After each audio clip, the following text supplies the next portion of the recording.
আসবো ম্যাডাম। এসো। Madam madam আমি আপনার কাছে হাত জোর করছি ম্যাডাম, দরকার হলে আমি আপনার পায়ে পড়ে যাব ম্যাডাম, কিন্তু দয়া করে আমাকে কাজের থেকে বার করবেন না। আমি আপনাকে কথা দিচ্ছি, কাজের সময় আমি আর কখনো ফোনে কথা বলবো না। দেখো, তুমি শান্ত হও। চাকরি নিয়ে তুমি চিন্তা করো না, আমি তোমাকে কাজ থেকে বের করব না। একটু দাঁড়াও তুমি।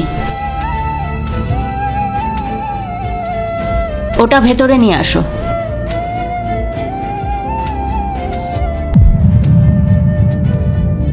Yes ma'am. দাও, ওকে দিয়ে দাও ওটা। ওকে ম্যাম, এই নাও।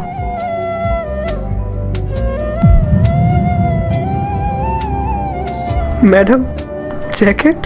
হ্যাঁ, তোমার জন্যেই। পরে দেখো ঠিক আছে নাকি।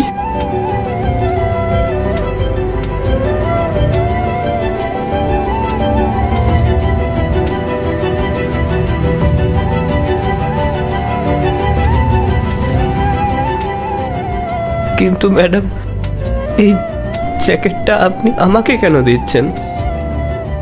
আসলে আমি তোমাকে তখন ফোনে কথা বলতে শুনে নিয়েছিলাম। তুমি তোমার বাড়িতে দাদার সাথে কথা বলছিলে, জ্যাকেটের জন্য টাকা চাইছিলে বুঝি। দুর্ভাগ্য এটাই যে তোমার বাড়ির লোক তোমার কষ্টটা বুঝতে পারলো না। কিন্তু তুমি হতাশ হয়েও না, আমাদের সবার জীবনেই এরকম পরিস্থিতি আসে। কিন্তু আমার ভালো লাগলো এটা দেখেই যে তোমার সাথে এত কিছু হওয়ার পরেও তুমি তোমার দায়িত্ব থেকে সরে আসোনি।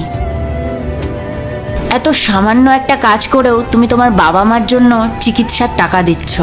বাবা মায়ের প্রতি দায়িত্ব কর্তব্যটা তুমি ভুলে যাওনি। আর জানো তো, আমি তখনই ভেবেছিলাম এরকম একটা দায়িত্ববান মানুষকে যদি আমি সাহায্য করতে পারি, সেটা আমার খুব ভালো লাগবে। আর দেখো, তোমার এই অবস্থা, নিজের দিকে খেয়াল রাখতে পারো না, তার উপর প্রতি মাসে তোমার বাবা মার চিকিৎসার জন্য তোমার অনেকগুলো টাকা খরচ হয়ে যায়। তাই আমি এক কাজ করছি, আজকের থেকে তোমার মাইনে বাড়িয়ে দিচ্ছি। অনেক অনেক ধন্যবাদ ম্যাডাম, আপনাকে অনেক অনেক ধন্যবাদ।